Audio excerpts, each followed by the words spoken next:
You know, I'm watching the movie and I realize this guy's name. His name's Chuck, right? Short for Charles. Whatever. His last name. Do you remember his last name? I don't. His last name is Nolan. No land. Because he has no land. Beautiful. Thank you so much. And thank you, listeners. I was about to say viewers, but thank you so much, listeners.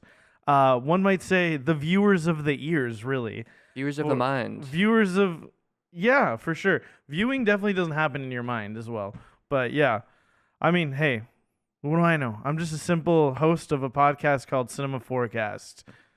Here I am. My name's Alfredo. With me, as always, Connor. Hello. Here we are. It is the month of February. We've been assigned a category. With that category, there are 4 movies. This week, we're going to talk about one of those movies in the context of that category. That's right, Alfredo. Said category being... Trapped.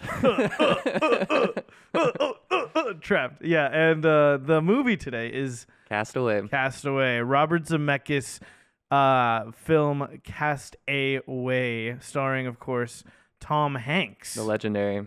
I had never seen this movie before. First time watching it. Pretty sick, dude. Yeah, I'm excited to talk about it. It's a really fun one. Wild. It came out in 2002. Like, seems like I would have seen it, but I don't know. I just always kind of missed it. But there's always so many memes about it, and I think maybe I just when I was around that time, I was like kind of like avoidant of it. It was like, I don't know, dude. He's just like on an island by himself. Sure, yeah. And then once I got old enough got into film, I started I think.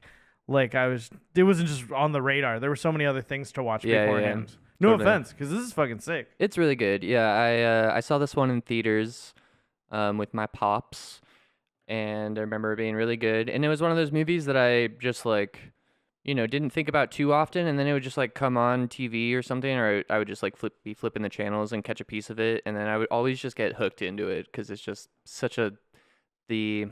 just the way everything unravels and the tension around everything that's happening, and I love it. It's great. Yeah, good shit. We got, like I said, it's directed by Robert Zemeckis. It is starring Tom Hanks as Chuck Noland, as mentioned in the introduction. It's written by William Broyles Jr. But I did see something. I did see something about how Tom Hanks had came up with this idea. Oh, really? I didn't know that. He was watching something about all these FedEx planes going out all the time, and he's like, what if one of those crashed? Interesting. Yeah, pretty crazy little conception there. And then on the cinematography, which is actually really really fucking impressive, I would say in this. We've got Don Burgess. Got the composer. We've had him quite a few times, right? I think maybe once before. Okay. For let's see, what was it? I recognize his name at least. I do as well.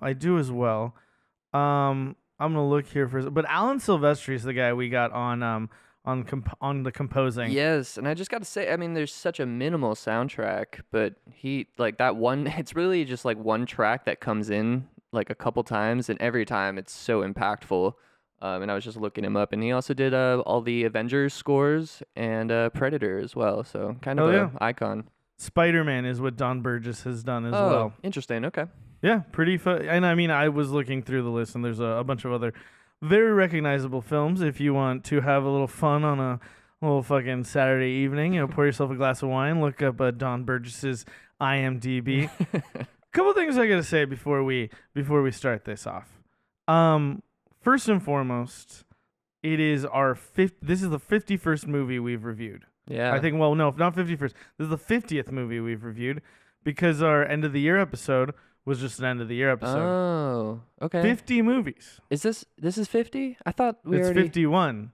I thought we already had episode 51 come out. Are you sure this isn't episode 52? It might be 52. I think it might be, because this is a year, right? In which case, I don't think it is. I think it is 51. I have the file name is up there right now. It is episode 51. Okay. Yeah. I mean, I don't know what to tell you, dude. It's not always perfect, Yeah, I just thought this was the year anniversary right here. We skipped a week. Oh, that's right. We skipped a week in January. Right. That's right. We took a week off. We said, fuck it. We're going to take a week off. Hell yeah. I hope you guys don't mind that we took a week off. Also, this episode is going to come out late, but that's okay. I was sick. Whatever. You can forgive us. I think we've been pretty consistent. Yeah. I think we deserve some grace. Yeah. Another thing I want to say. So this is the 51st movie we've reviewed. No, the 50th movie we That's reviewed. right. So there you go. Nice round number, even better. Yeah, I love it. For whoever likes that. I don't really care. I think it's 51. No, 51's divisible by 6. If it was a prime number, I would be stoked. Another thing I want to say is I talked about so many of the nicknames last episode with the City of God. I never talked about Bushkape because they translate it as rocket. What it means, I realized looking at it, it means Bushka means to search. Pe means foot. It means foot searcher because it's a name for like a small bottle rocket like that like fires low to the ground or something. Oh, okay. So that's why the translation became like rocket. So I think it's because he's like maybe like short but also like kind of like energetic. I don't know.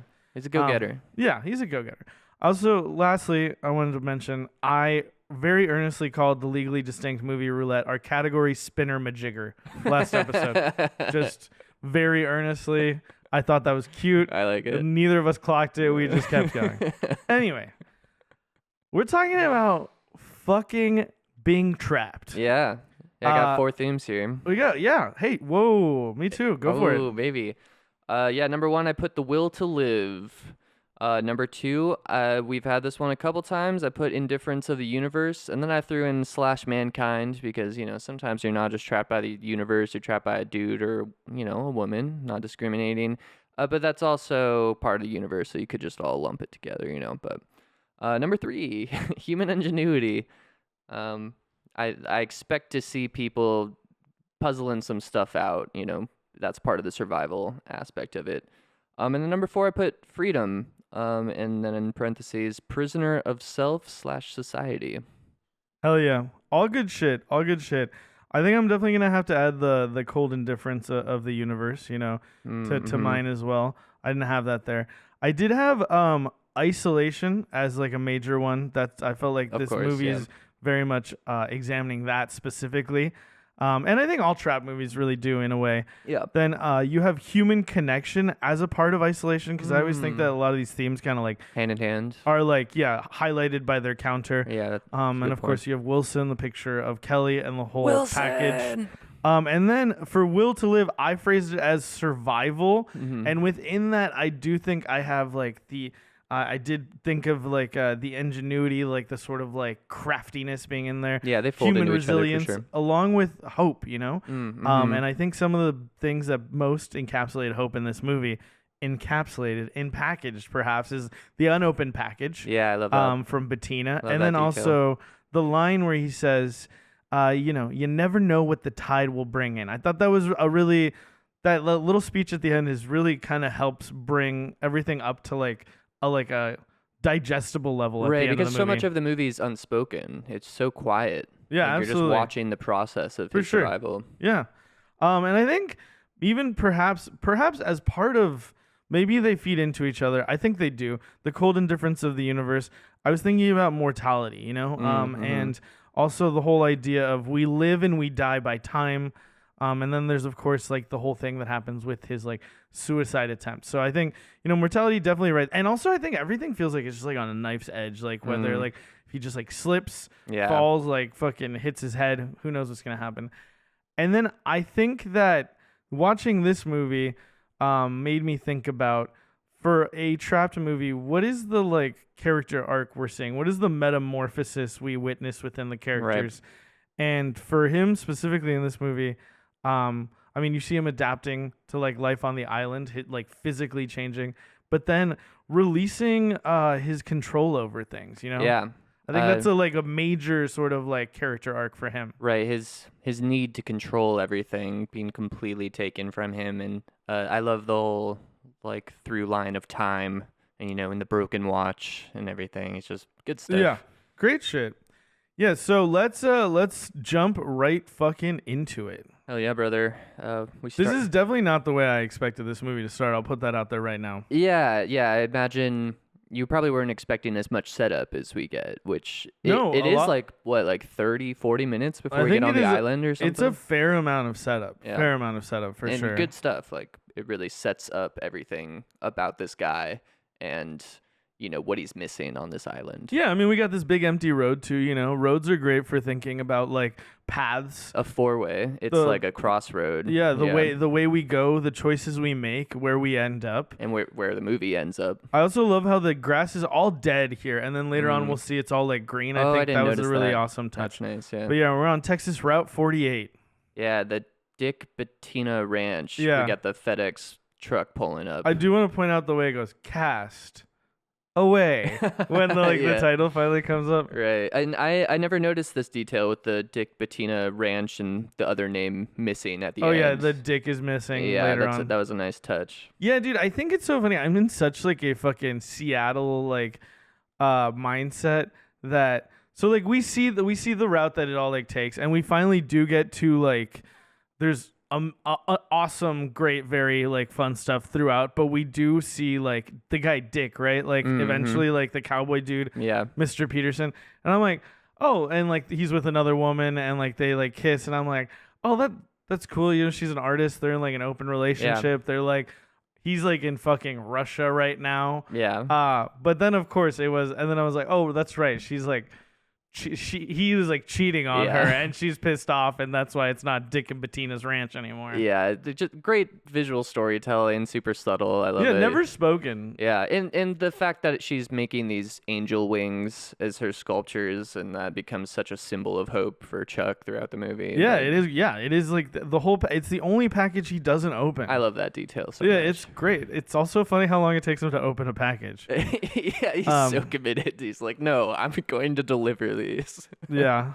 And just the package POV we get here. Yeah, it's sick what as a fuck. fun way to start the movie, just traveling along with the FedEx. Yeah, and a lot of cool like edits here, like where we're getting like the door closing, then the door opening, and like you're suddenly in fucking Russia. Very cool. Also, like I love how like a touch of it is like, oh, this is like they want to highlight, hey, the Soviet Union has fallen relatively like recently. Like Russia is adjusting to like, having its doors open to democracy and capitalism. This is exciting, Yeah, I do love that they're in Red Square as well. And then he's very stoked. He says later on, he's like, did the sort, in the middle of Red Square. I've been there. Nice. I went to Moscow in 2008 after I graduated high school. Some of that architecture is so cool. I love the palace. I mean, some of it, like all of it, is really beautiful. Yeah, Yeah. the Kremlin is really well done. Also, there is something so, and then there's the building. I can't remember what it's called. Maybe it's like St. Peter, but it's like a little like there is like a little, like not little, but there's like a church there, and the style of like Orthodox Russian churches Yeah, is like so different than So like the unique, rest yeah. of like Western Europe. totally. And it is like, well, I mean, it is like, I think it's kind of unique, but it's also very like, it is like also just referencing like Middle Eastern architecture, kind Yeah. of like Ottoman like architecture as well. So I think that's what's so cool about it. And it is just like, it was so different than, it's from kind of like what I've heard about being in like Prague and stuff, is that the architecture is, there's this different sort of like Gothic bent on it than you would see in like some of the other places in like Western Europe. Yeah, Prague was one of the few places in World War II that was well preserved because Hitler conquered the Czech Republic, or what was Czechoslovakia back then, before the war started. So it basically was just like unbombed versus a lot of the big cities in that area. Yeah, I've been to Prague. Beautiful. Loved Prague. I love his pep talk here to everyone is great. He's talking about time, and he's like, it's the fire that keeps us warm. We live or die by the clock. Yeah, And then let's he's talking not about- make the sin of turning our back on time. Yeah, I love that stuff. It's really good. Yeah, it's great. He also gives the kid Nikolai he gives him the Snickers and the CD player, Yeah.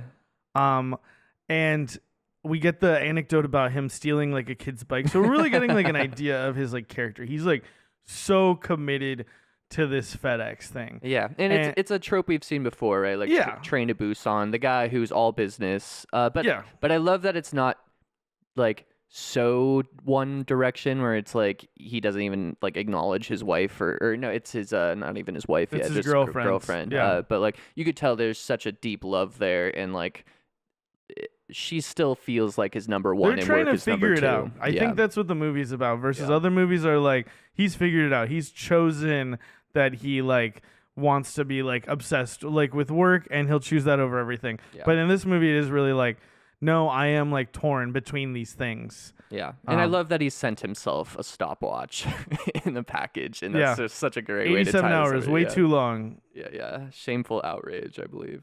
I wrote a note here. It says, I get it. He's very serious about his job.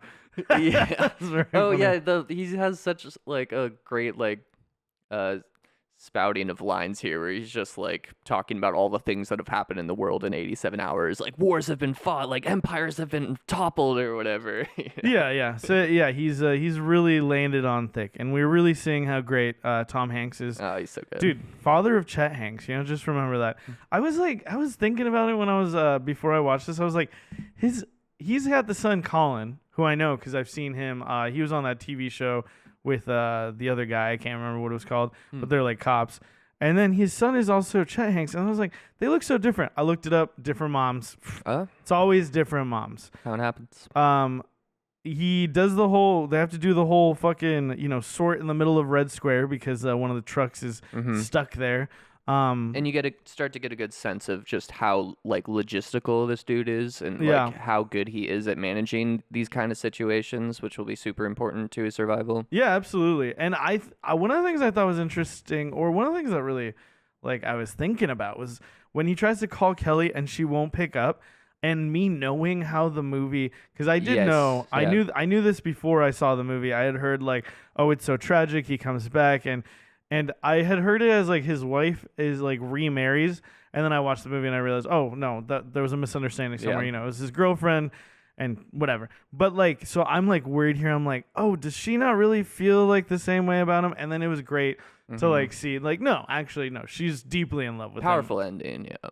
Yeah, for sure. And not just that, but even like when they finally see each other, like the way she turns around and everything, it is like very when they finally see each other here in the beginning, there's still like so much love, and you're like, okay. And some nice foreshadowing when he calls her, and it just keeps getting reiterated. He's like, I got to go to the dentist. Something's wrong with my tooth. Right.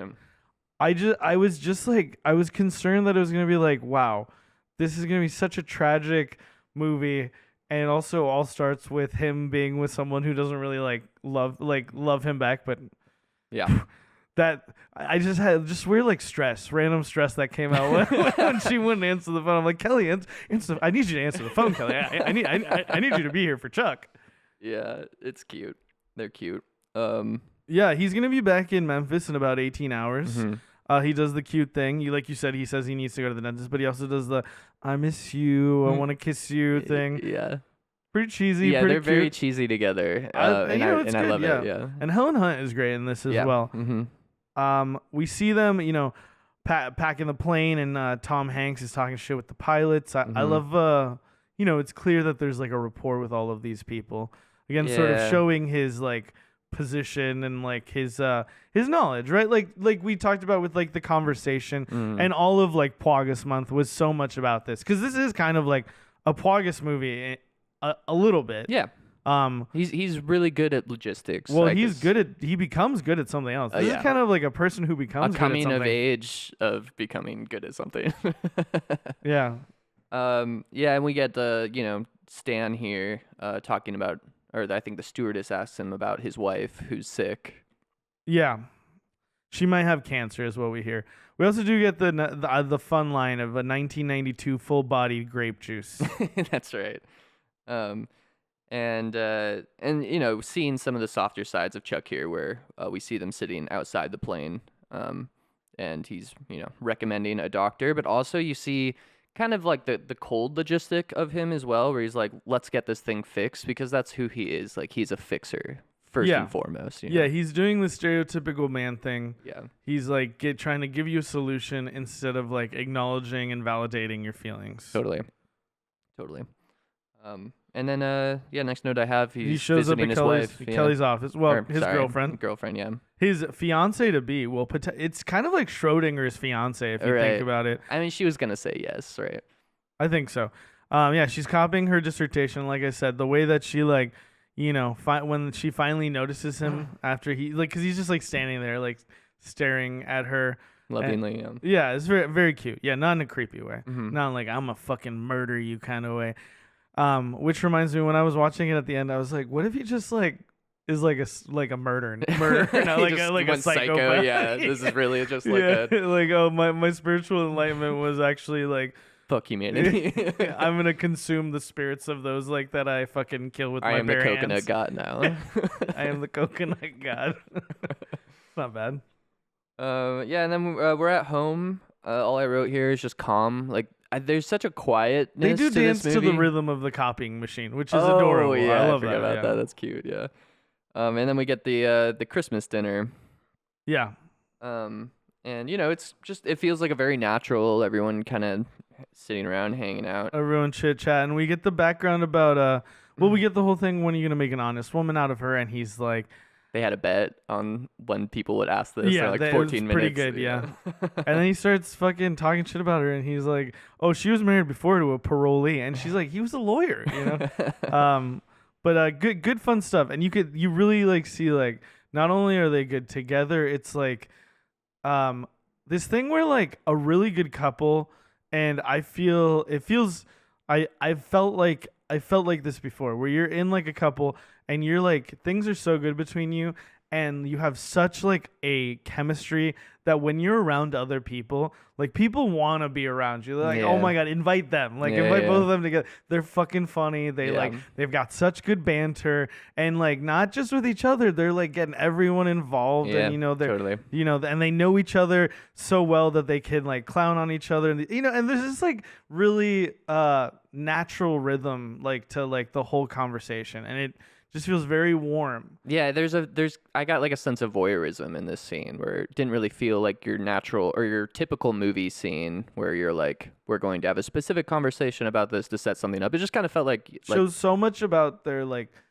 personality and their like Yeah. relationship. It's really just kind of like table setting for Yeah. like who Chuck is going to become, right? yeah, and we get And another and also what he holds dear, what he hopes for, what he yearns for while he's on like the island, right? totally. And yeah, we get another foreshadowing of his tooth hurting, and that's quickly followed by the beeper. Yeah. And it's just like really a lot. I mean, this movie is a lot about not taking life for granted, like Yeah, so many absolutely. of these like super hardworking people movies are. And yeah, just the look of Stop acknowledgement. and smell the roses. Yeah, totally. The look they give each other as soon as she Yeah. sees he's got the beeper call, she already knows this is a reoccurring thing. I love the way, again, this thing that we've talked about this so much, like the easy direction to take this is you said you weren't going to block, Right. and then no, it's like, let's figure it out. Yeah, like, they're just sitting with she's each a- other with their planners. she's a fucking PhD student. Like Yeah. she's has to be somewhat good at logistics of Mhm. some type as well, right? Like, so they're Yeah. like, all right, they've got a lot of things to like move around and schedule, and like it's kind of fun seeing them like in that sort of mode. But And he promises he'll be there for New Year's he's Eve. got to be back for New Year's Eve. Yeah. And then she tells him, I got you, or yeah, I think she says to him, I got you a present. Right? Yeah, and he's like, "Oh, well, we'll open them on the way." And I Yeah. love, again, a great subversion where it's like the typical working too hard guy. He actually didn't get her anything, and he actually doesn't care about the presents, but he's just putting on an act. He's just teasing her oh, the it's whole so time. good. I love how he's like, oh, real leather journal, and then like the matryoshka, and then a 'cause all his pager, gifts, yeah, they and all then feel like things he handhelds, just picked up at the airport, and kind she's of thing. like, oh, okay, cool. And then Yeah. like, oh, here, like, look, I gave you my grandfather's pocket. It's after he gets the pocket watch Yeah. that her grandfather used. My grandpappy used it on the South Pacific. I also love that they're in Memphis, so there's this like southern flavor to like slight southern flavor to everything. Yeah. A little bit of barbecue sauce, Totally. Um, And I love that he like pretends that he accidentally took the keys, and he like Yeah. he wants her to call after him so that he comes Yeah. back. Like it's just like such a perfect little setup for a Also, cute moment. just the way that like, well, we get the setup of the pocket knife with the keys Oh yeah. at that point, and I'm thinking about it too, because he's like, he can't open the gift, right? Like the Mhm. like pocket watch, so he uses the pocket knife Right. on his keychain to do it. And then when she asked for the keys, I saw the like red Swiss Army knife again, and he hands it to her. And I do love like what we're getting at too is like that he's like, oh, you thought that's all? You thought I got you hand towels? Are you fucking serious? You think that lowly of me? And then he hands her like the real thing, which is like a ring box shaped box. Yeah. And yeah. Again, good visual storytelling. They don't need to tell you, right? No, Yeah. and she like kind of like freezes and like Yeah. she's like, oh my god. He's like, just hold on to it, think Yeah. it over, and Let we'll me talk. know on New Year's. Yeah. Let me know on New Year's. I'll be right back. That's really cute, dude. Yeah. Yeah, you said you'd be back, dude. So sad. But also like, yeah, I was thinking about the New Year's thing and just like how it's a really good time to set this, both because you get the Christmas gifts and everything, but also because like New Year is like the resetting of life, right? A turning point, perhaps. A lot of people like will look at it as, and it was supposed to be the promise of a new life together, and instead it's this horrible tragedy. Yeah. I mean, have you heard though that people say that the calendar year that we have for like New Year is really like not like a natural like point for that like cycle? Oh yeah, I mean it started with the Egyptians. They were basing it off the moon cycles, and then they eventually figured out that wasn't quite lining up with the actual 365 days, and no, that's not what I'm talking about. Oh, what are you talking about? Something else. Well, bring it on, baby. Yeah, I know. Well, if you'd let me. So what I mean is that like that when you think about like a natural, so I think people used to celebrate like a new year in like spring. Right. And then like what happened is that I don't, this sounds very like some of the kind of like conspiracy theory stuff that you see, but like that people like moved it to like winter for like debt like consolidation or something like interesting. that. I don't know how true that is. What I had heard is, again, it goes back to the Egyptians because they were really good at tracking like the stars and stuff, and the astronomical things, and it was just that's when the sun like dips down, like the solstice, the winter solstice is when it dips down and then it goes back up, so they were tracking the that start happens of in the year. Easter. What do you mean? I heard that also happens in Easter. Oh yeah. That's where the whole Jesus, like that's where the whole Jesus thing. Yeah, that's like the dipping interesting. of the sun is him going into the tomb, and then the dipping up is the resurrection. Right. Yeah, that's interesting. I'd have to look into that because like the Romans had already made like this adaptation of the calendar. There's so much we could talk before about Christianity, and then Christianity. Sure, yeah, came in. absolutely, yeah. And I mean, like the New Year being in January I don't know how much that actually has to do with Christianity. Anyway, just thought it was interesting. Yeah. So Chuck wakes up on the plane. He asks them where they are. They're in the very cheeky with them. They tell him they're somewhere over the Pacific. Right, and they're going to Malaysia. Yeah. And man, this crash sequence has permanently traumatized me. Like every time I have a slight phobia of being on a plane.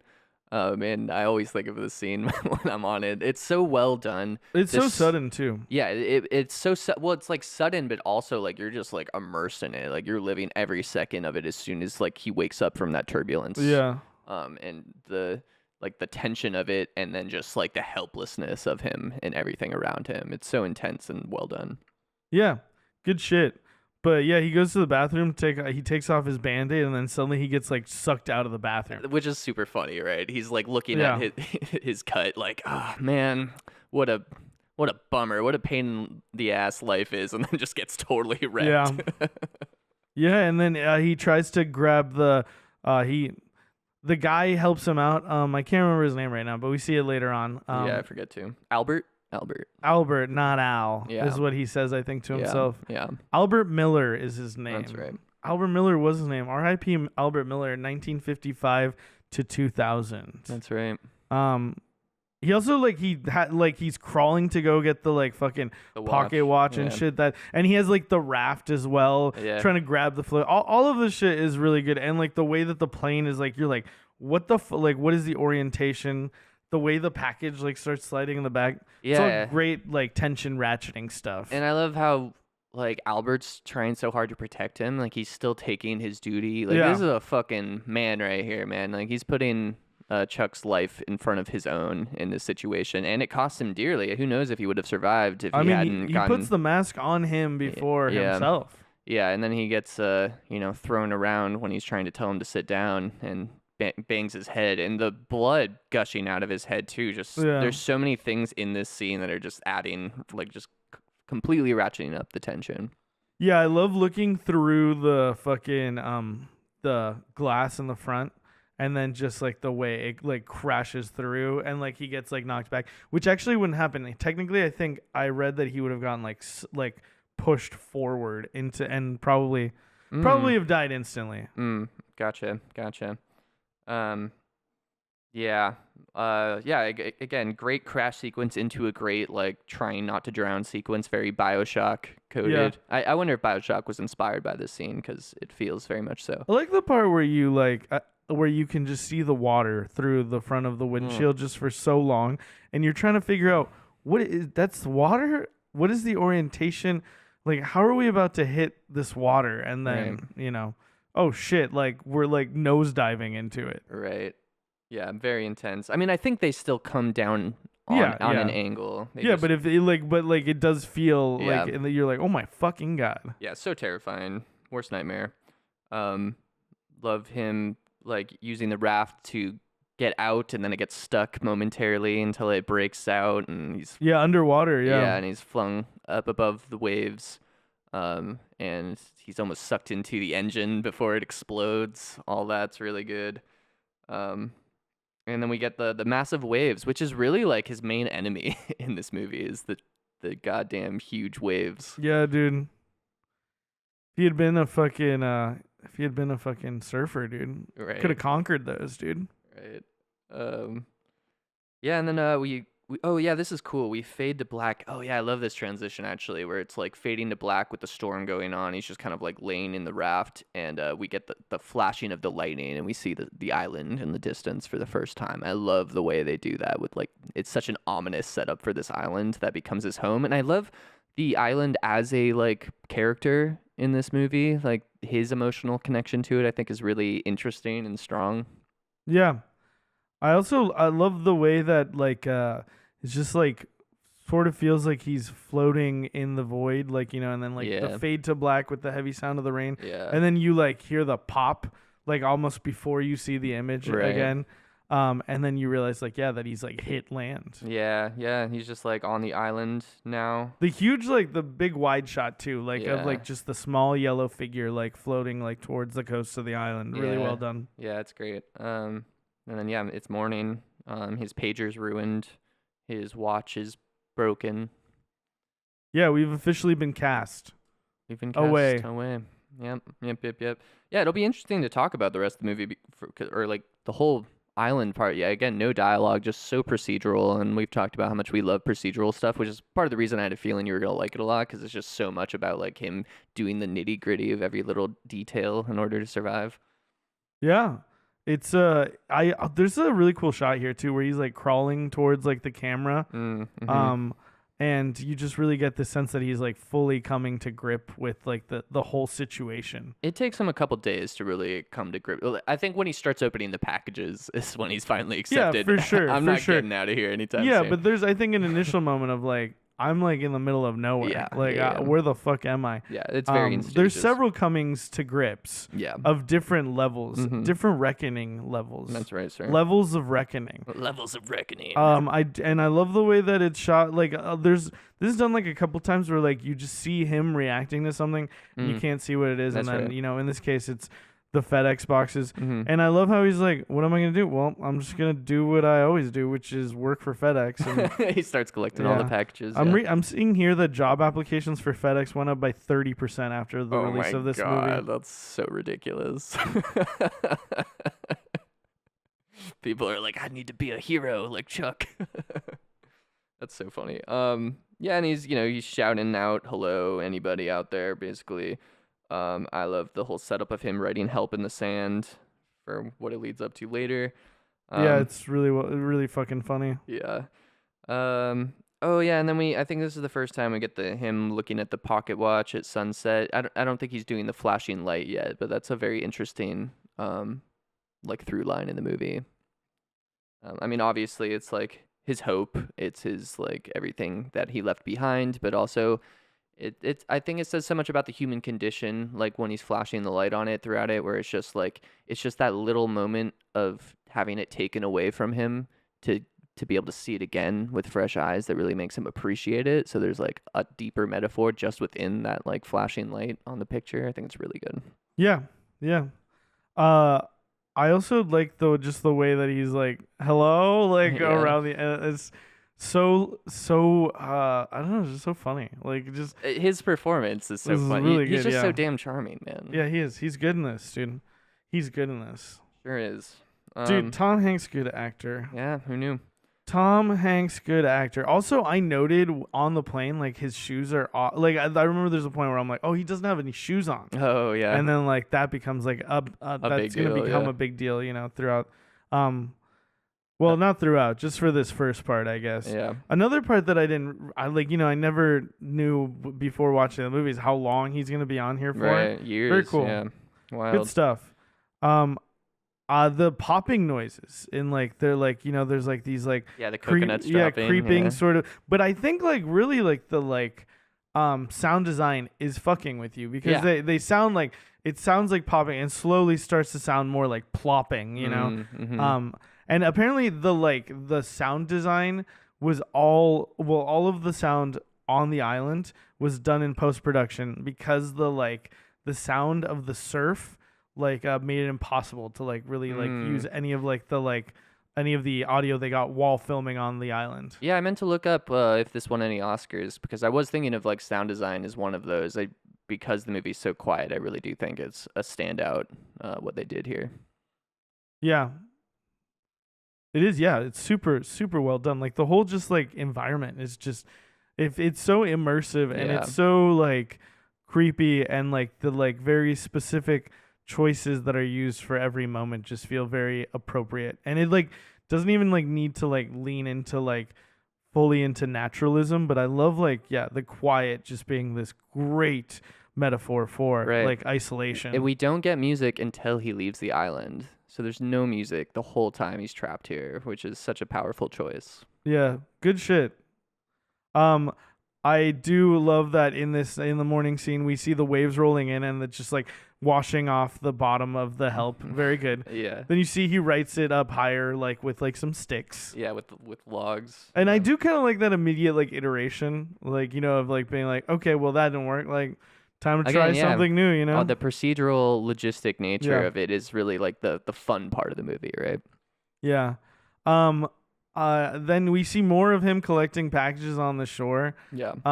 He hears the sort of plopping noise again, and I love the way. What is that? And I have a note here. It's it just says Tom Hanks has a funny voice, and he does. He has a have a funny very voice, specific voice. Very very interesting tone. Yeah, he's so funny. Yeah, and then more packages, I think, after this. Yeah, and then he hears, and then it sounds more like a thud, and I wrote maybe a coconut hitting the ground, Uh-huh. because at this point the sound design finally I'm like, oh, I know what that is. Right. That's a coconut. Right. Nice.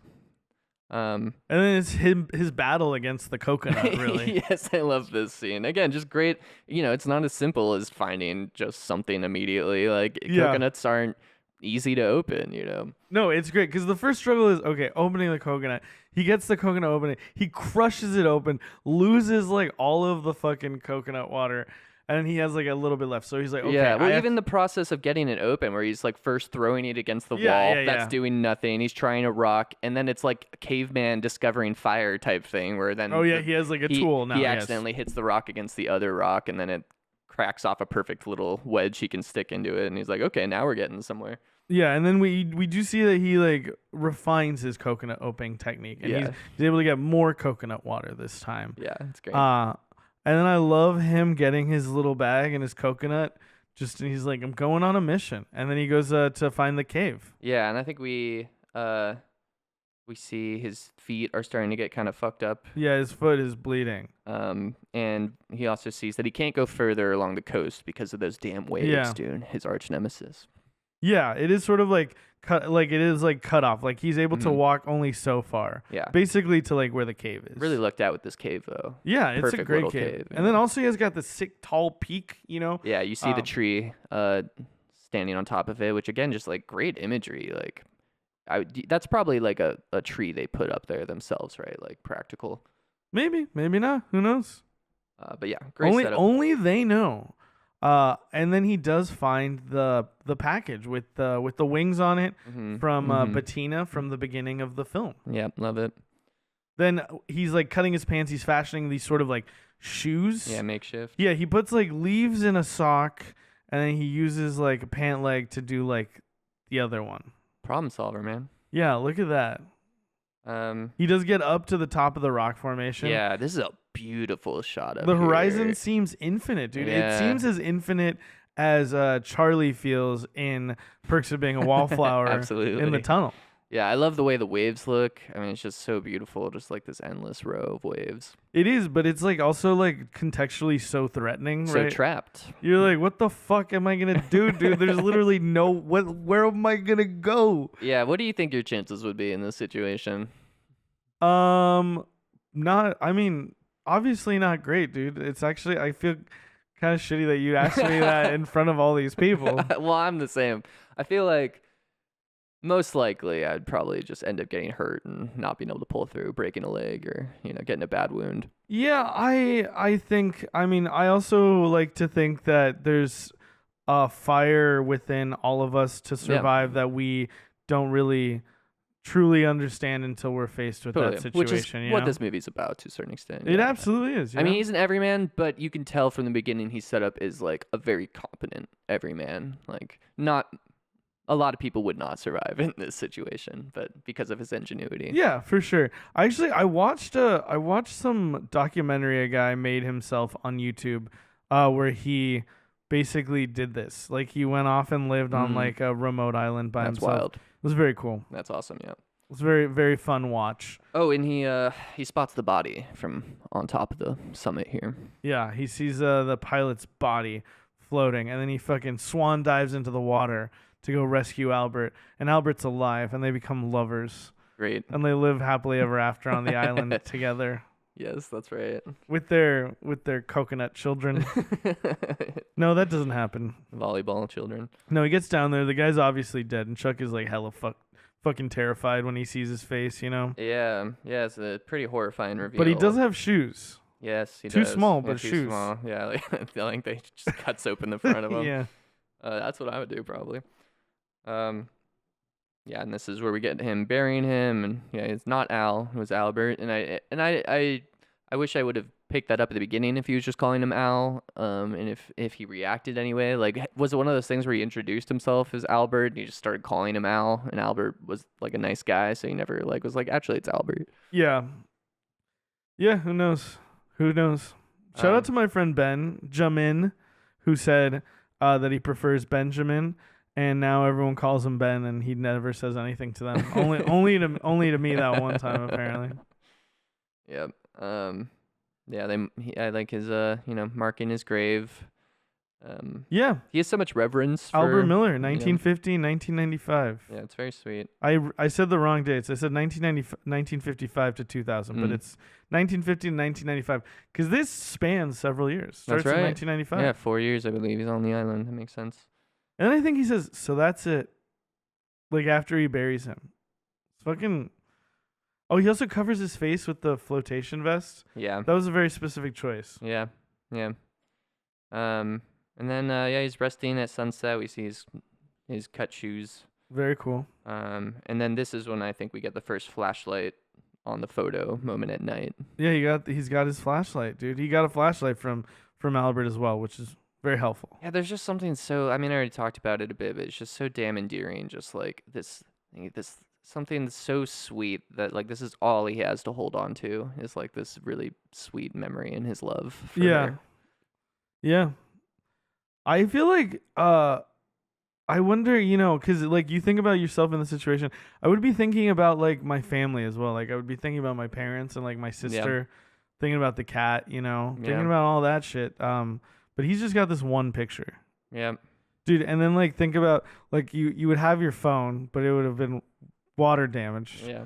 So you could like stare at it. You could pretend you could do this what I'm doing, which is the screen is dead and I'm just flipping my thumb on it. You just have many friends on your phone that you're talking Isn't to. there's that's something in a fucking movie or show where the person has like a rock and they like pretend to use it like a tablet.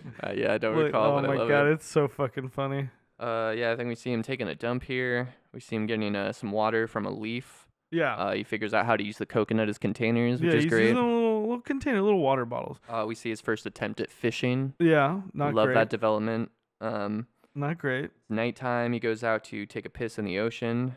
He sees the blinking light out there, and he's trying to get their attention with the flashlight. Yeah, trying to He signal still SOS. sees it in the morning, and he tries to paddle out in his like raft. Yeah, this felt very hero's journey. Like you have to fail first in order to Oh succeed. yeah, he just gets so fucking crushed by this, you know. And he I mean, gets this is the type fucking- of thing that could kill you, you know, very Yeah, I easily. mean, he gets his raft gets popped by some coral, and then he gets tossed by the wave, and then he gets cut by it as well, dude. Yeah. Fucking sucks. And I just love the setup of like, okay, first couple waves not too bad, but at a certain point you hit the big ones, and that's his barrier to escape the whole movie. Yeah, which is gonna and it'll come back into play later on. That's great. That's great. Masterfully. Yeah. The storm coming in full swing, you know. Yeah. We see he's like weighing the raft down. Yeah. I think to cover the packages we see later on. Right. And then luckily he has this cave and he's able to head there for shelter. Yeah, and he's messed up at this He's point. I mean, fucked up. Like, yeah, again, this is the type of wound that The without way he's antibiotics like, or anything. on you know, his side, like trying to like sip from the like it's so pool sad. of like dusty muddy water. Yeah. Yeah, it's really sad. And then he falls asleep with the light on, of course. That's great. I love the shot of just like the like light slowly fading as the Yeah. batteries are dying in the flashlight. Yeah. And then morning, light is confirmed dead. His leg Well, it's wound like- is looking gnarly. It's like it's like that when a flashlight is like right about to die. It's Yeah. like that tiny, and it's like hitting him in the eye, and that's what wakes him up. So it's even more salt in the wound. Yeah. And his leg is fucked, dude. We see his leg, and it's not fucked. it's not looking good. The watch as well. I forget why I wrote that down here. I guess Well, it he was- freaks out a little bit, then he realizes that he still has the watch Okay, on. gotcha. Yeah. And now I think this is finally when we get package time, where he's like, "All right, fuck this. I'm gonna." Yeah, open he these uncovers packages." the packages and he But, starts yeah, looking through them. Up to this point, he was like, "No, I'm gonna deliver these. I'm gonna Like, deliver these, I'm gonna yeah. do my duty here." Yeah, and the collection is great. Like the VHS tapes, Yeah. divorce papers. Yeah. You got the birthday present where the person says, "The most beautiful thing in the world is the world itself." Yeah. Kind of a great I line. mean, great line. Very thematic. Super useful. Ice skates. Yes. Yeah. Probably the most useful besides Wilson. Wilson definitely the most useful. Yeah. And then you got a dress, you know. And I love again, like he has these sort of like, if this were. I feel like we love to talk about moral codes in certain other categories. This feels very much like his like Corleone, like we're not gonna deal drugs. You know, I'm not gonna open this one. Yeah. But it's also like a representation of hope. Like Yeah. Absolutely. this package represents the fact that I believe I can leave here. Yeah, one day. and that's something I think is really interesting to contemplate on, is how much of this is subconscious versus conscious of him being like, no, I'm going to deliver this one, like, or I'm going to Yeah. die here, basically. And this next sort of like montage is great because I love that what we have is like him. He makes this like sort of bandage for his leg. He's able to improve his shelter. And he catches like this tiny fish, right? Mhm. He pops it in his mouth and he doesn't love it. But then he catches the crab Yeah. and he like tries to eat the claw and you just see the like goop. the goop, and it just Ugh, looks like ugh. the worst. Yeah. Yeah. And this is where the fire journey begins. Yeah, and I gotta just point out, I love seeing him use all the packages to their utmost extent. Right, he's yeah. using the dress wrappings for his makeshift bandage, I believe, and then No, he uses the bubble wrap and Oh. shoelaces to make the bandage. That's great, and then He uses used the dress cardboard for the to netting Yeah, he uses the to try to catch fish, yes. and then we see him using the skate on the coconut. Yeah, he also uses the like I think he uses like a piece of the dress. He uses it for other things as well later on, I think. Yeah, and he makes a little spear with the skate blade to get the Yeah. crab and stuff, and it's just like, yeah, super fun, super cool to see all these little details. Yeah, and then the whole trying to make a fire sequence, He's doing the friction method. just like, yeah, one of the most. This is also like I think an impressive amount of knowledge. Like Yeah. to be like, okay, I know that you do this by doing this. You Yeah. put the like fucking thing here. And that's why he's kind of exceptional for an everyman, right? Like he seems like he just is super smart and knowledgeable in general. Yeah, for sure. I mean, I would you would know to try this, right? Yeah, would I be able to pull it off? I don't know. I mean, I think you pull it off or you die, you know, right? Yeah. Like that's sort of the thing. Yeah, I think I believe in you, dude. I think you could. thanks, dude. I remember I went on some like field trip when I was a kid, and there was like this kind of park ranger guide who made a fire from scratch without any tools or anything. And she's like, yeah, I do this every day, and I still can only pull this off like 1 out of 4 times. So even if you know what you're doing, it's really hard. Yeah, for sure. Persistence is key, you know? Yeah. And that's what we humans have, you know? We can be persistent as fuck. Yeah. I like the sort of like sequence of trying to make fire all day and all night, and his hands are like so raw from trying, so he goes back to eating a coconut. Tooth hurts. Tooth still hurts, yeah. And then he has like a moment of realization of like, dude, I gotta like fucking make fire, because that way I can eat other things. I don't have to just eat fucking coconuts. Back to trying to make a fire. Yeah, he comes up something kind of gets him to think of a new idea with the coconut scene. I don't remember what exactly. Yeah, I don't really remember, because it doesn't seem like he has a different way that he's implementing his thing. He is. Before, I think he was trying to spin it between his hands, and now he starts pushing it forward. I don't think he does it yet, because I think he fucks up his hand here. Well, he fucks up his hand when he's trying to do the push forward method, because it like breaks. Yeah. So yeah, that's probably what he's doing. He's pushing. And he fully crashes out. Yeah, because he cuts his hand, and that's when he gets the palm print he gets on the Wilson. Hand print on Wilson. I love that. And then he bandages his hand with part of the dress. That's right. And then he finds Wilson. And he also washes his hand in the ocean. I was like, that probably like hurts a little bit. Yeah, I'm sure. Yeah. I wanted to see him wincing a little bit, like oof, ah. Yeah, maybe he's just everything still hurts. Killing him. Yeah. Yeah, the development with Wilson. I mean, what a masterstroke for this movie, because like it gives you a lens for dialogue, but also just like, I don't know if I've ever been as emotionally attached to a physical object before, because they get you so in his head about like this is his only friend. Yeah. And he draws the little face on it. That's pretty good. It's really cute.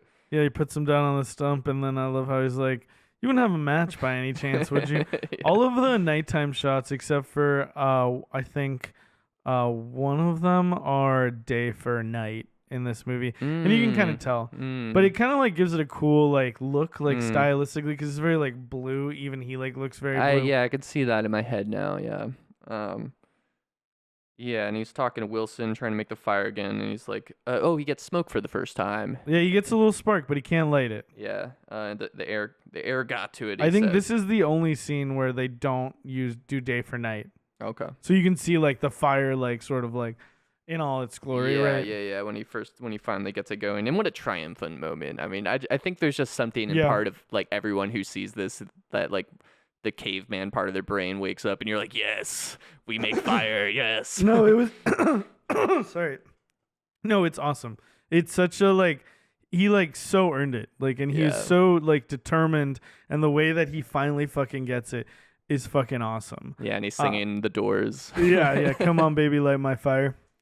I wanted to note that they actually wrote lines of dialogue for Wilson so that Tom Hanks would have a more natural interaction with it. Oh, I love that. That's great. I'd love to see that script. Yeah, and then they cut that, of course, so that it like feels more realistic and not like, you know, whimsical or like, you know, Good he's choice. losing his mind. Good choice. Although that's a fun idea for like a movie, a little bit more like artsy, sort of like what's really going on here, you know? Totally. All right, that's my movie. Don't take it. Copyright. Yeah, and then he's finally cooking good crab. He's having a good time. Gotta love crab. He's having such a good time. Probably his highest moment until he gets rescued. Yeah, it seems like it. Yeah. Maybe, I don't know. We don't really know. That we see. Yeah, I mean, we skip most of the years. Yeah, we skip a lot of it. And yeah, again, just how smart he is. We see him doing math on his location. Like he's like based on where we are. He's trying to figure out what is the search area for me, and he comes up 500,000 square miles. Which he's like, we're never being found. Twice the size of Texas. Yeah, and I love it's also like Wilson kind of helps him have like this like sounding board that he can like say all of these things. Yeah, in programming we call that rubber ducking. A lot of programmers will have a little rubber duck on their desk that they'll talk to because it helps them. Like, you know, if you can talk to someone about your problem, it's easier to sort out. Right, because they don't have any friends to talk to about their problems with. That's right. He also says something in the scene before that when he's eating the crab, where he's like, I couldn't take much more of those coconuts. And he says, coconut milk is a natural laxative. I want to point out he means coconut water. It's not coconut milk. I think coconut milk needs to be like processed Interesting. in a way. Yeah, because I was thinking what to call it. I just assumed milk was just like the term for it, even though it's more of just like a Well, watery nectar kind of thing. Yeah, it is. Well, it's coconut water. You can buy coconut water in the grocery store, For sure. and I think that's just the water that's in the coconut like that. But to make coconut milk, I think they usually make some of the like what do you call the like the fruit inside whatever the white part. Yeah. I know what you're talking about, but The coconut cum, yeah. That's what I'm talking about. Oh, I'm such a child. Yeah, he's checking his tooth in the ice skating in his little ice skate mirror. It looks pretty fucked. I also love the way like here in the beginning you see like the slow improvements. Reminds me a little bit of I love Raft, one of my favorite games I think probably of all time. Haven't played it. Yeah, I'll put it up there for me. Yeah, I love that game. I've put so many fucking hours into it. I'd be down to try it out with you sometime. It's multiplayer, right? Yeah, it can be. Why do you gotta say it like that?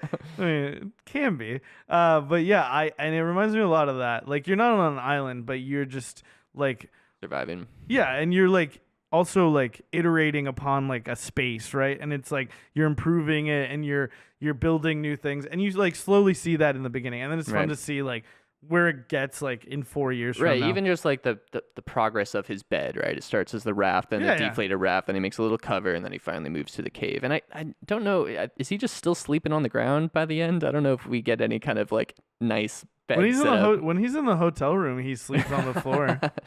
Like I don't know if we ever see that he's made like a bed of leaves or anything like that, Yeah. His tooth does look fucked. And he is like talking to Wilson about how his tooth is fucking killing him, and he like used to avoid going to the dentist. Yeah, and he mentions how his dentist's name was Dr. Spaulding. Oh yeah, and he's also making like a really crude drawing of Kelly that I like a lot. Yeah, and you see that there's so many more drawings now, like on the wall. Yeah. So you have this idea that some time has passed, and I love the way it does this, where it's like, oh, some time has passed, but it's obviously not been like a year, right? Yeah, right. Like it maybe like like a week or two, and who knows, right? Yeah. And then we're gonna have this big time skip later on. I think right here, because this is when we get the dental surgery. Yeah, he goes to fucking pop out his own brutal dude. Yeah. Oh my god. He's lucky it worked so well. I mean, trying to bang out a tooth, like a singular tooth with a skate that easily. Yeah. Yeah, it was fucked up. I don't know why didn't he like tie like he doesn't have any string. Does he? Well, he has tape and stuff. We see him use later, but yeah, he has VHS tape that he uses for lashing later on. It's funny, but yeah, and I love like that shot, the way he like fucking like falls and like next to like the fire, and then like you just hear like the underwater sounds. Very cool little fucking like J cut there, I guess. Yeah. And yeah, we have 4 years later, and I love that it's just like the precise fucking spear shot. What a cool way to encapsulate. And the way he's standing on he looks so sick. Awesome. Yeah. he's so lean, dude. He's so lean. He got fit for this for sure. Yeah. They halted production so he could lose 50 pounds and grow out his hair and beard. Oh my god. Yeah. And during this time, Robert Zemeckis used the same crew to to shoot the movie What Lies Beneath. Wow. Yeah, isn't that cool? That's awesome. Yeah, and what Tom Hanks said was the hardest part was not eating French fries for a long time. But what he said what helped him most was drinking a bunch of coffee in the morning. So if you want to lose weight, drink a shit ton of coffee. Yeah, laxative and all that, yeah. It also it also suppresses your hunger. Hell yeah. I love but he looks sick as fuck. Yeah, he looks awesome. His like blonde, like his hair is so like blonde, like surprisingly beautiful blonde, man, which is also natural. Yeah, and his lovely, beautiful curly hair. And yeah, it made me want to see a movie about this guy. Not him surviving on but like Waterworld with like this version of Tom Hanks. Yeah, it is also wild when he finally gets off the island and you see him like all shaven and with his haircut and like in like clothes. I'm like, dude, he's so skinny. I haven't seen him like. I mean, he's pretty skinny like Forrest Gump, but in this is like, I'm like, whoa, that's so wild. I'm so much used to like seeing Tom Hanks being like a little bit more, a little healthier looking, a little fuller. Totally. But yeah, it's such a dramatic shot. The hair blowing in the wind. He just looks Again, Epic. I can't Epic. stop. Yeah, Yeah. he looks kind of like a character, like a hero from a Greek, like Yeah. fucking like Yeah. a Greek myth, you Yeah, know? absolutely. Like an Achilles or something. Totally. Um, yeah, and we see him eating a raw fish, which is Just eating it raw. interesting. Yeah, just like he still can use fire, but maybe prefers it raw, or just realize Well, he doesn't need it. Like it's interesting. a little ceviche. Yeah. And you can see his hands are like so much more calloused as well. Yeah. So many cool little details. Yeah, we get the Stormy Cave, multiple drawings. I love his cave calendar. He has set up so smart with the Yeah. light coming in through the cave to mark what time of year it is. Like, how Really, long did really it take him smart, to yeah. figure that out? Like a year or two, probably. You know. Also the camp, like that when you immediately see like where he's like eating, that there's Mhm. like so many like things around that he's like built, right? Right, and you see he still has the unopened package. Yeah, love that. Very cool. And I love that he wakes up to the sound of something scraping, and he thinks it's Wilson. He's just like, "Shut up!" That just shows just how insane he's become to actually like. At first, he knows it's crazy that he's talking to a volleyball, but he's like, "Fuck it." But now it's like he legitimately believes Wilson was talking to him and woke him up. Yeah, you do, and I do. Yeah, I love the like you said, the like light, and then like the like marks, right? Like all the like little ticks, Yeah. and the way that like they like form like the months. Super Very smart. very cool visual. And Wilson has hair now, which I like a lot. Wilson looks sick. Yeah, he's got. I thought of it more of like a headdress. Oh yeah, like a crown. Yeah, I like that. Yeah. But yeah, we find like a porta potty shell has washed up. Yeah, from on- Bakersfield, California. Yeah, that's his savior, and I love. It's like so poetic to me that it's like such a crude part of a building. Like, what's more crude than a porta potty wall that is his savior here? You know? Yeah, I love the way that he like stands it up too to see how it Yeah. like responds to the wind. The sunlight looks so awesome. The way it's like hitting his hair. A lot of really cool light shit in like this movie, like the way the light shines through like different like apertures, or the way that it just like reflects off of different things. And God, and his hair looks so good. And it looks great. Looks great. But yeah, he's like, this could work, you know. He's gonna, and I was thinking, oh, he's gonna make a raft out of it, and then I realized later on, no, it's gonna be like a sail, Yeah. or like almost like this wave cutter sort of thing Mhm. that he does. Very, very, very ingenious. Yeah, that's the kind of thing that I don't know if I'm smart enough to have figured out. Like, I don't Yeah. know if I would have been able to know that that's how you get over that wave. Yeah, no, very, very, very smart. This guy fucks. This guy gets it. Yeah, he gets it. He's trying to fit. We see him like cutting down this flaming tree, building the raft, and he's figuring out he has 22 pieces of wood, and he needs 44 lashings. Yeah. So he's gonna have to make a hell of a lot of rope. He tells Mr. Wilson. That's right. Mr. Wilson. What about a crossover? It's Dennis the Menace with the long blonde, because he's also blonde, long blonde hair, beard, Tom Hanks. And then it's Mr. Wilson, and they're surviving on the island Oh, together. I'm into it. Mr. Wilson. And Mr. Wilson's got like some coconuts over his ears. He's just like, just trying to get some rest.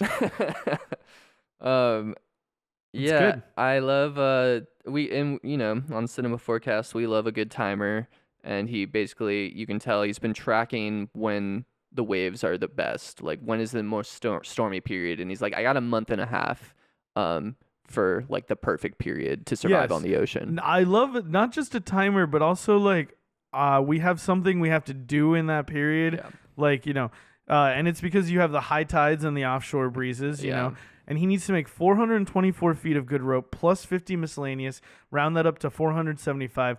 That's 15 feet that he needs to make a day. Yeah, and he gonna be says, tight. we live and die by time Yeah. to Wilson, calling back, and he's laughing at himself now Yeah. because he's grown. He's a different person now. Yeah, that's what he said to the FedEx people. Yeah, But now he's saying it to Wilson. Wilson knows- ironically. Yeah, Wilson knows. Wilson is an immortal being.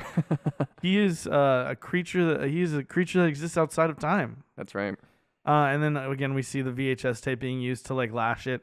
And he has checked the whole island, and there's only this last piece of this plant that he's using to make rope. And he's like, we're gonna be short. We're just gonna have to use videotape. And then Wilson is like, there's more feet somewhere else. There's 30 Yeah. feet of extra rope. I love somewhere else. his line delivery when he's like, "We have time." Yeah. like, I don't want to go back up there, you know? Yeah. Yeah, great way to set this up.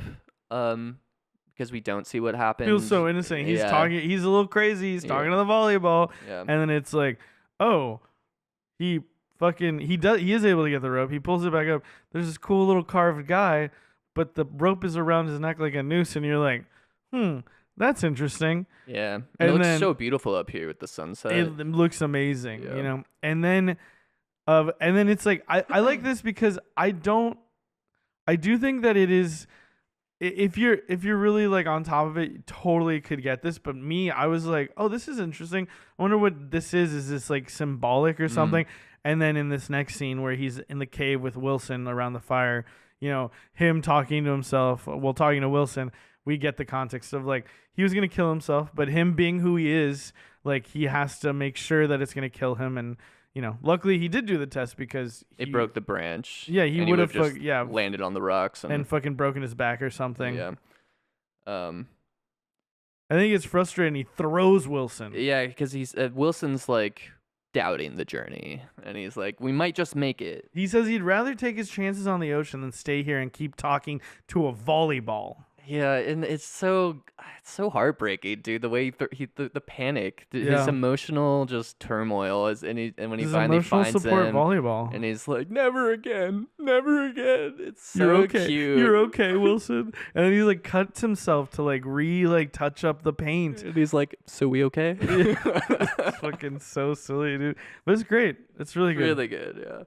Yeah. And the raft's finally complete. It's daytime. Yeah. He's got his little flag, his little wind and we see the wind sock. is changing because he pointed out earlier, like the wind is still coming from the east, I think he said. And I think from the west is what he said. And now it's blowing the other direction, so it's time, basically.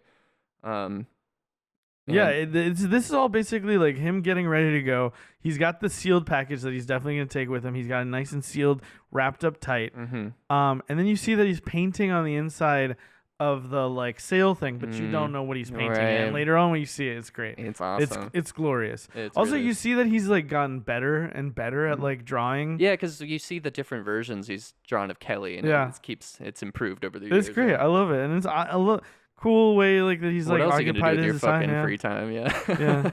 All these dudes into fucking broicism. Fucking, like, live your raps, dude. Go do this shit, you know? Like, don't fucking talk to me about this fucking bullshit. Like, go fucking live your raps, dude. Don't fucking quote Zeno at me, bro. Live your freaking raps. And it's the night before he's taken off, and I love this moment of him being like, "You still awake?" Me too. Yeah. So cute. He says, "You scared?" Me too. It's so sweet. It's sad and vulnerable, man. It really hits me. And then there's just this shot of like the carved dude at the top of the peak, like reaching towards like the heavens. Yeah. Just like for a second. You just get that. And it's like, whoa. Yeah. That's obviously symbolic. Yeah. And the daytime, the dark clouds. We all know what it symbolizes. We see what does it symbolize, Connor? Symbolizes hope. Hope. Fredo. It does. Hope. We see the sun calendar, and it's March now. It's time, baby. And you see D-Day too, like the red zone that he has marked that says, "All right, this is the time." Totally. And leaves a final note on the rock. 1,500 days he was here. Yeah, Chuck, no land. Yeah, there you go. Yeah. No, that is a good call, though. That is a good call. I think it was on purpose, dude. I gotta say, Escape to Sea. Tell Kelly Frears, Memphis, Tennessee, I love her. Very sweet. And this is where I wrote, wow, his last name is literally No Land. And then he launches the friggin' raft. It's fucking sick, dude. It's so good. It's a cool looking raft. Yeah. And just, this whole sequence of, then like you said. Well, I just want to shout out. He says, don't worry about anything. I'll do all the paddling. You just hang on. This is foreshadowing. Yeah. It breaks my heart. I love the little shrine he made him because he could tie him somewhere up, but he's like, no, I want him to see what we're doing. This is we did this together, Wilson. Yeah, it's beautiful. It really is. And you see the big, the sail reveal, epic moment with the wings painted on it. It's amazing. It's so good. This is when the music comes in for the first time since he got on the island. We see and he's the island in the distance and the sunset. He's fucking crying. Yeah, and like what I think is so beautiful about it is like I don't think he's crying because he of happiness. I think he's crying because like I think part of it's like I'm going to like that was my home. That was my home. Yeah, he's scared. Yeah. But like, yeah, but a lot of it is just like I will never be able to live that life I had there again. It's probably all of it, right? Yeah. It's like the relief of making it. Yeah, it's all. And of it, also like, yeah, that was just like that place beautifully changed acted. me. It's so I mean, good. dude, if you got to that point, I think there would be a part of you that was like, yeah, this place like made me realize so many things about myself. Like this, like I'm better. Like I am a better person for it. Right. It's almost like a breakup in ways, right? Whereas like this is for the best that I leave. Yeah. But there was so many good times we had. You It know? reminds me. It reminds me a lot. Just in this moment, my friend Benjamin and I were talking about Siddhartha and talking about how he was telling me how he rereads that book like a lot. Hell yeah. And it made me really want to reread it because I haven't read it since the first time I read it, which was like in ninth grade. And we were just fucking talking about how much that book like really like helped put things in perspective for us when we were the age when we first interacted with them. And he was like, and when I like revisit it, it like always like, you know, reinforces those things or helps like I get even more perspective. And so it just reminds me so much like the aesthetic sort of lifestyle. It reminds me very like it's very Buddha-like, Yeah. like his journey, you know? Absolutely. Yeah. I mean, he's stripped down to the core survival, like what it means to be alive, basically. Yeah. And it's gonna make the scenes after, like back in fuck, dude. Yeah, they hit hard. Yeah, I'm excited. I'm excited to get to that because I think that's one of like that's like the moment the movie's like, yep, there you like there you go, you fucking did it. You did it. You bro. did it. You didn't just stop where you didn't just stop where I thought you were gonna stop. You take it next level. Yeah, it's great. Again, yeah, it's a movie about a guy trapped on an island is what you hear about this movie, but like such a long build up in the opening, and then The bookends are really good. Yeah, such a good wrap up epilogue section. Yeah, it's really well done. I was wondering, I was like, are you not bringing any water or food with you? And then I love that it's immediately like, oh no, he's putting the rainwater in the coconuts and he's catching fish, right? Yeah, absolutely. He's a pro. Yeah, very very cool. Then like we see him rowing at night and he hears something and it's a fucking whale and it fucking looks back at him. Yeah, and they keep following him, dude. And it's so majestic. But I have to admit, watching this, I felt deep terror. Oh yeah. I don't know why. I think it's just being confronted by something so much larger than myself, you know? I would say this is almost the opposite of indifference of nature. It almost feels like this is like a guardian angel to me. It is. It feels like hope. It feels like the world sees you. Like you're being recognized. Love and God incarnate. Yeah. Like, you know, it feels like we are a society of existence. Like really nice touch. It definitely looks pretty CGI, but like it's very effective theme. Then we have him spearing a fish, then huge storm at night, and this is where his ship starts to get really fucked up. You know, he's hanging on for dear life. The fucking sail gets blown off, you know. And in the morning we see it's all beat up, you know. This is where we see Wilson bobbing up and down. Yeah, and I think he gets woken up by the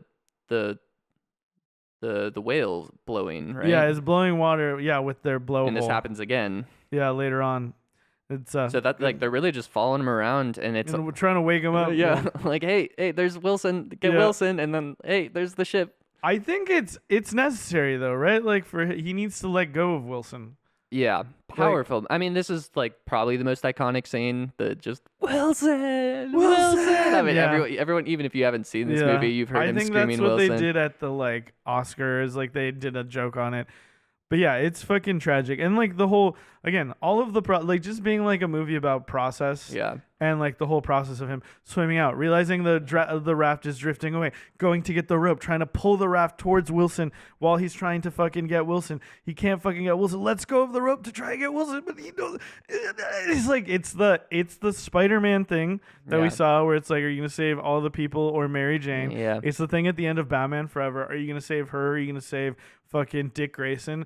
You know? And kind of his final internal battle of letting go of that self he had put together, letting go of all of his comfort he had. He had to like first he had to lose all of his comforts of modern life, and now he has to lose all the comforts he made over the last 4 years. Yeah, he has to, and I think he has to let go of it because it's unhealthy. It's like Yeah. you did that to cope, right? And I do love that he has a volleyball in the car at the end though. oh, that's funny. Yeah. Yeah, you did that to cope, but like, you have to move on. Like if you really want to re-enter society, you have to let go of this part of yourself. I'm sorry, dude. I was tearing up here. The shot of him just weeping afterwards, just laying on the raft, sobbing. The wide shot with the sun shining on the Yeah. ocean, and then we slowly pan down to Chuck Yeah. like on his back, inconsolable. It hit me really hard. Yeah. Yeah. I was tearing up. It's great. It's great. Really well done. I will report. Unfortunately, zero moisture from my eyes for this movie, but hey, that's okay. I still really enjoyed it. The music coming in, I think, it's his performance, the music, just how.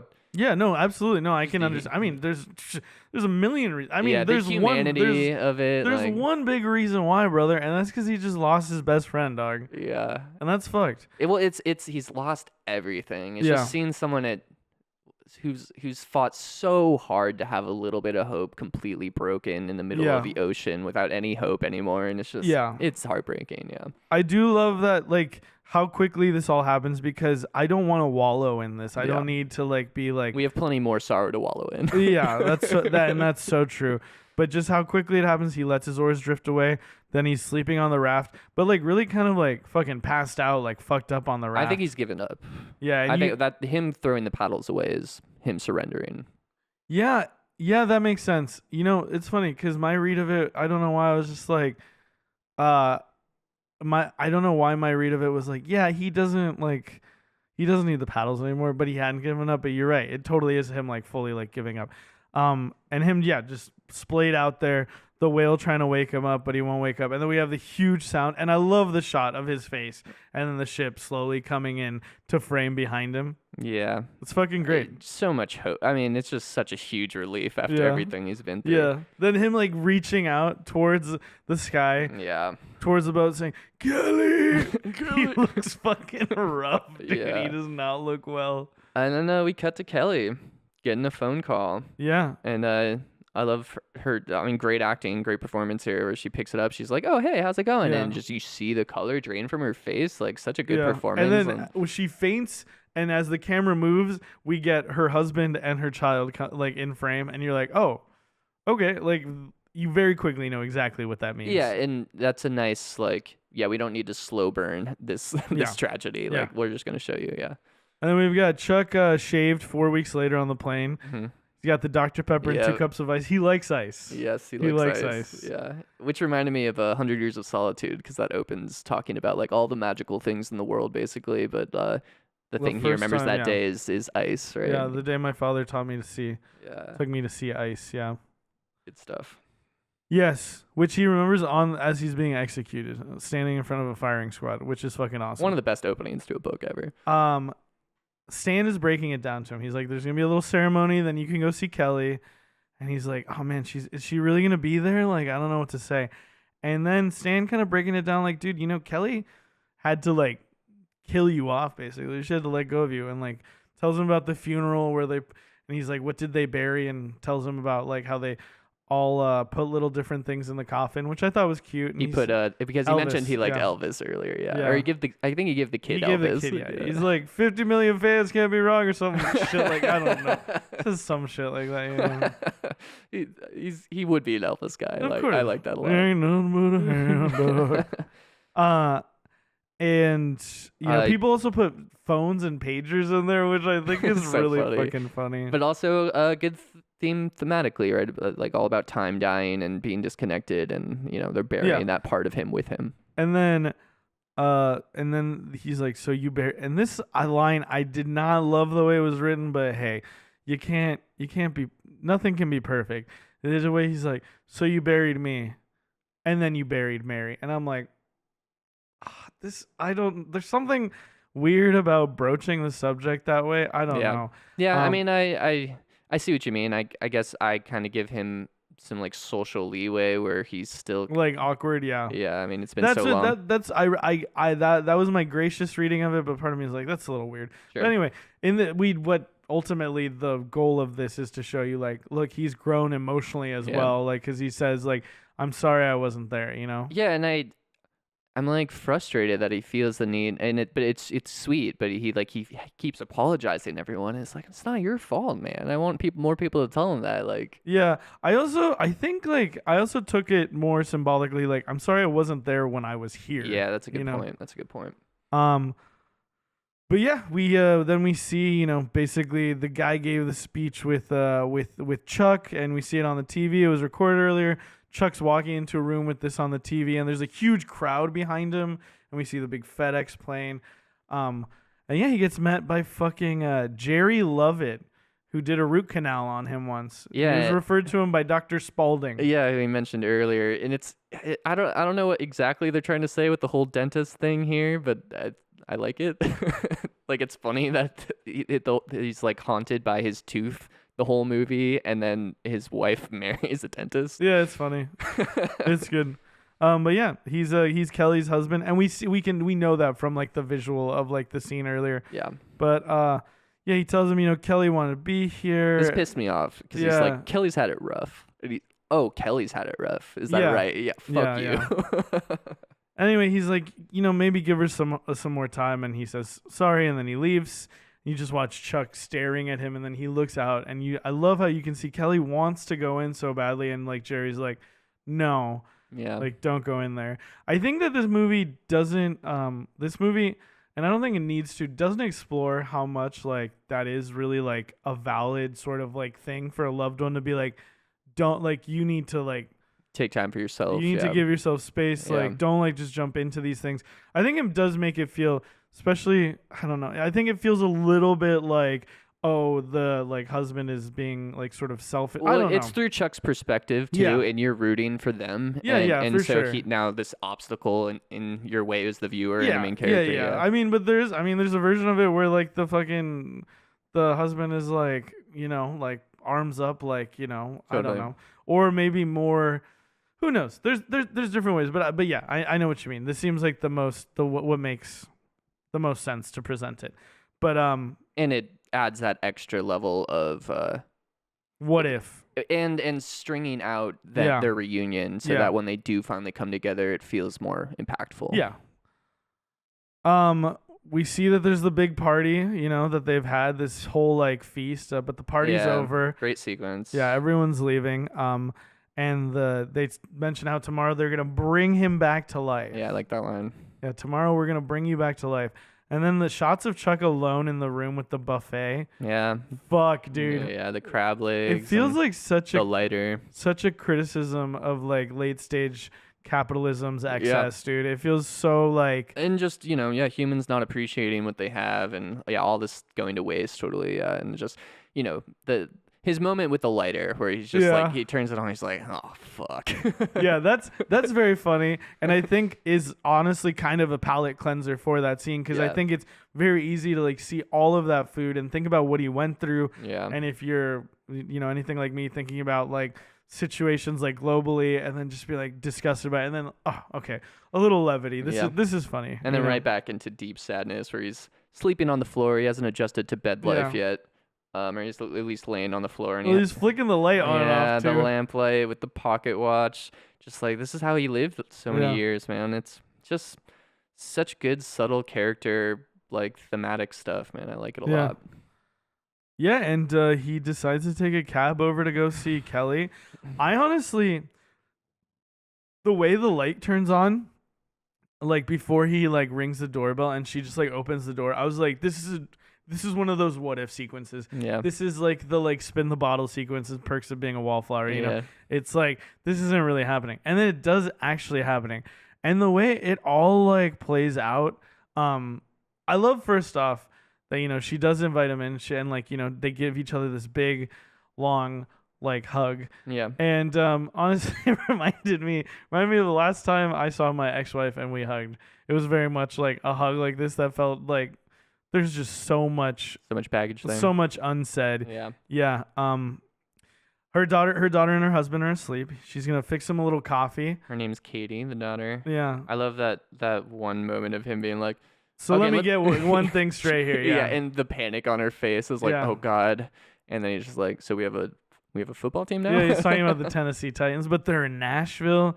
And then I guess the year before that they had gone to the Super Bowl, and and then all this great casual conversation. And I love how he is kind of direct with her. He's like, you're not like Doctor Fear Lovett or whatever. Yeah. I love how he gives her the hyphenate last name. Yeah. And yeah, she's like, when your plane went down, like everything kind of got put on hold. Time stopped, right? Yeah. Again, it's like this commentary on appreciating what you have and Yeah. how so much of what we do doesn't matter when these important things are stripped away. Yeah, for sure. He gives her the watch back too, but she wants him to keep it. And he's like, I kept the picture. It's all faded anyway. And he's like, no, it's a family heirloom. You should keep it. And I kind of wanted her to like push back and be like, no, you absolutely. I want you to have it. Like, Yeah.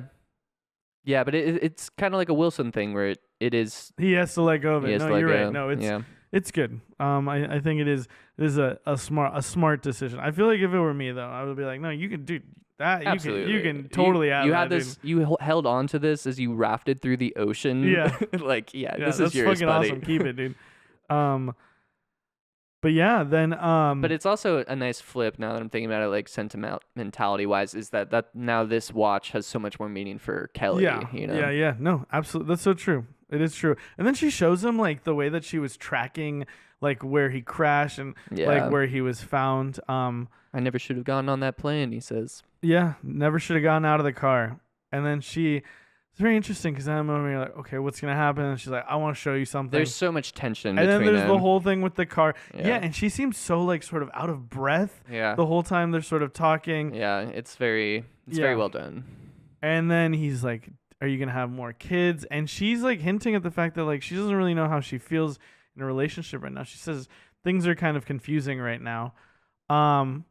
They get the car all packed up and he's gonna go. And then I think they like kiss here. Before and also she says, you said you'd be right back. There's that line, Yeah, there's also the pocket knife on the keychain, and then he's just like, oh yeah, fuck. the way he just looks at it is great. Yeah, I love that. And I love the way that you can just tell she has feelings for him. He's trying to respect her new life. Like there's so much going on. So well done. Yeah. And And the line is, you said you'd be right back. Yeah. And then they kiss. It's just like, oh. Yeah. Really yeah, well, good. yeah, because he says, I'm so sorry. And then she says, me too. Stop apologizing. Well, she says, me too, because Yeah. she is sorry, because she wishes he had been there. Pulls the Jeep Grand Cherokee out. Shout out Jeep Grand Cherokee. Not doing enough fucking product placement watch these days. Yeah, we need to step up our game. My game, I guess. I wrote the Dr. Pepper down this time. You just got to it first. Sorry, dude. There's the very melancholy music. Love her watching him drive off. So out of breath. She screams, Chuck runs after him the way he In the rain. aggressively It's so beautiful. and super fast backs up. Not safe, but Yeah. but good filmmaking, I guess. Yeah. And then they get out and they kiss. And the music again comes in. It's so beautiful. And I love her saying this thing. She was like, I always knew you were alive, but people told me that I had to stop saying that because that's not healthy. You really should stop saying that. But it is so beautiful that you held on to hope for so long. She tells him, you're the love of my life. Yeah. I love you, Kelly, more than you will ever know. Yeah. And that's part of the thing. That's part of the problem. Yeah. Is that she is more than that to him. Yeah. It is the classic Gatsby. It is that Daisy is not just Daisy. Daisy that's a good point. Represents everything I ever wanted in life. Yeah, right? totally. And that's why they will never have a healthy relationship as much as we want it, right? Mm.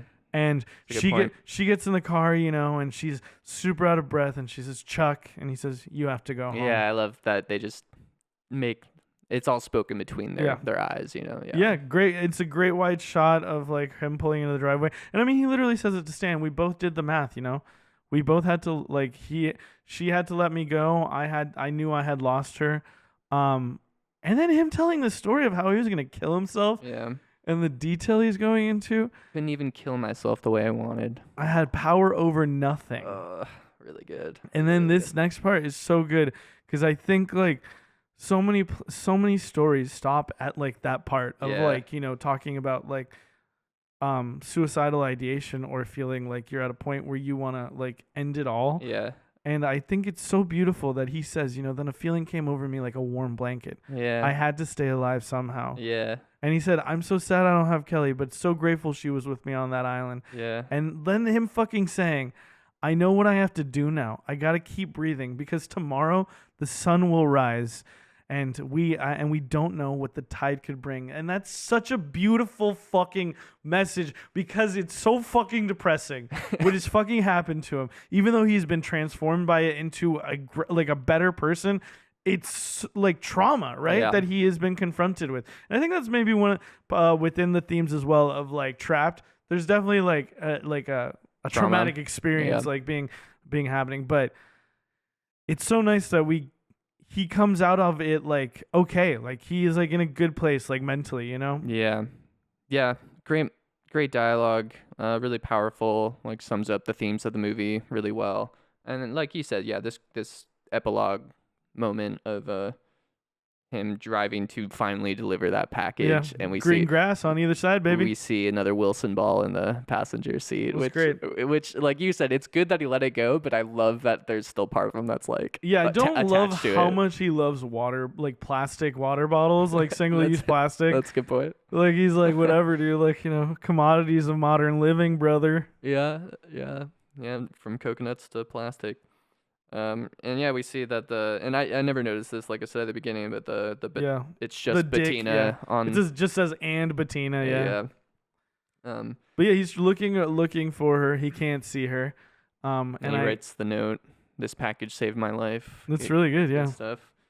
And he's headed back. He's trying to decide where to go. He's at life's crossroads, and here comes Bettina. Yeah, I love it. She tells him some very obvious shit, like how you can go that way to go to California or that way to go to Canada. And just like, you look lost is the first thing she said. Yeah. And it's like in so many ways, he's so lost, right? Yeah. But also knows what he's doing. And then she drives off and he sees the wings of the pickup truck. And I like to think that as he's looking in that crossroads, he's looking down the different directions. I think that last direction where he looks at towards us is towards her. Oh, yeah. He's going there. Yeah. What's up? Perfect send off. He's gonna slide. What's up, girl? Who knows what the tide will bring in? You man. up? The tide brought in her package, and the package brought him to her. Yeah. No, the tide's about to bring his package into her. Ew. Absolutely. And then it ends with Law and Order font, dude. The credits are in the Law and Order font. It looked like it should have said executive producer Dick Wolf. Yeah, my last line is just, we know where he's going with a little heart. My last line was Law and Order font. Well, no, it is that he turns directly to the camera and smiles because I thought that was, I don't know. It's sweet. It's very cute sweet. little ending. Yeah. Great movie. Good shit, dude. Good shit. Yeah, tier ranking. I was thinking A tier when we were talking about it, though. I was like, man, I have like no notes, though. Like, it's so, it executes what it's doing like so flawlessly. I think it's S tier what it's executing, but probably A tier for me personally. But you think there's like a ceiling situation? Yeah, maybe. Yeah. Maybe. I'm gonna say very comfy A tier. Very comfy A tier. Maybe even A plus tier. Yeah, I'll go A plus. Yeah. Even though I argued against it previously, but you know me, I'm a mercurial sort. Yeah, good shit. I'm excited because this is I think an example of a category that we've set up. Sometimes I really want to like reveal all of the movies. Mm-hmm. We haven't done that. Maybe that'll be something we'll do later on. I don't know. I think we purposefully kind of keep it a little under wraps because I think we're worried that we might like suddenly want to like pivot and like. I mean, for me, it's more of just a reveal for the fans that are listening to the end of the episode. Yeah, but I think 4 at a time isn't that crazy, No, I just think it's a nice little thing at the end of the episode to be like, oh, what are they gonna do next? Yeah, but I feel like maybe if people want to follow along and do a little bit more work, and That's maybe true. Well, maybe comment down below if you want us to whatever. Yeah. to reveal so you can It's watch not along that in big of a deal. advance. But we're watching Green Room next week. Yeah. But the reason I mention this is because I think the selection is good. Like the spread is good. And I think great set of movies. What ends up happening is that we just end up talking about it more on episode 4 than we don't talk about it at all on episode 1. Like that's how sort of it goes. At least something that I I find myself doing a lot. Well, I mean, I also just love. We both love just calling back to things that have happened in other movies that have been in this series that comprises the Cinema Forecast anthology. That's right. But yeah, Green Room, different sort of Trapped for sure. I'm nervous to watch this one. I've seen this movie twice, and both times it's extremely intense. Yeah, I haven't seen it since the first time I watched it. Really dope movie. R.I.P. to, oh my god, what is it? His Anton Yelchin? Is that his name? Oh. Yeah, R.I.P. to Oh. Anton Yelchin. Damn shame. Yeah, dude, the way he died is so fucking tragic. Pinned by his own car. Oh shit. Yeah. That's right. Shout out Patrick Stewart. Yeah, I love Patrick Stewart in this movie. Look, I'm really excited for this one. I think it's gonna be good. We're gonna discuss these themes once more. I'll also just I'll say really quickly. Do you want to just really quickly list your 4 themes again? Oh, sure. I'll say mine right now because I haven't pulled up. I had isolation, survival, mortality, and metamorphosis, and then I'm gonna slap in the indifference of the universe as well. Nice. Yeah, I got the will to live, indifference of the universe, humanity's ingenuity, freedom, prisoner of self, society. There you go, dude. I think we're totally gonna hit on this.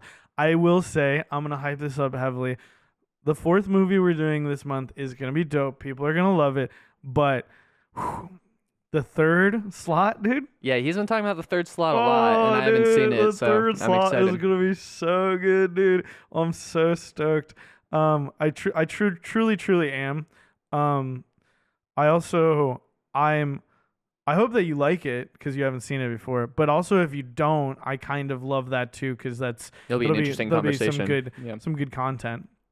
But yeah, that's all we have for this week. You know, I'll go back. I'll circle back, check some comments for the next episode. We'll see if we want to hit anything. But yeah, thank you so very much for listening.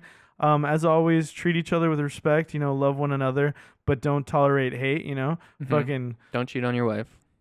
Yeah, don't cheat on your wife. Don't cheat on your wife. That's not cool. There's worse things you can do, but don't cheat on your wife.